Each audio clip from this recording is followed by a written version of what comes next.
First day of the month pero nakikita na ang kagastusan ng babaeng ito. So ito guys yung mga pinag-order ko. Unahin ko na is etong TNW A3 wireless microphone.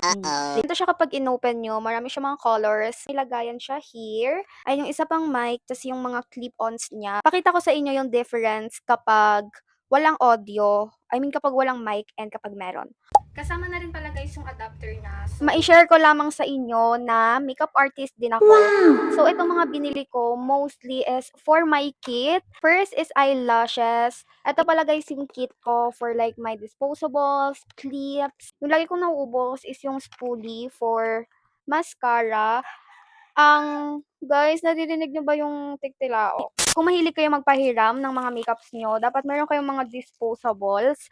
Kasi guys, yung bacteria, yung infection, sobrang nakakatakot yan. And yung pinaka iniiwasan kong infection is yung sa mata. So, hindi ko talaga as indirectly ina-apply. And yung pinaka iniingatan ko rin is yung lips ng client.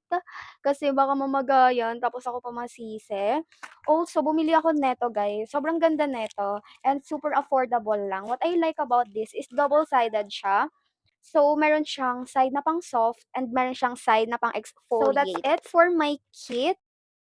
Alam nyo ba guys, na nag-sale yung Sunny's Face? Nasa 500 plus to. Tapos nakuha ko lang for like 300. Super ganda ng packaging. Wala siyang amoy. Okay. I like the glow. Oh! Oh my God, guys!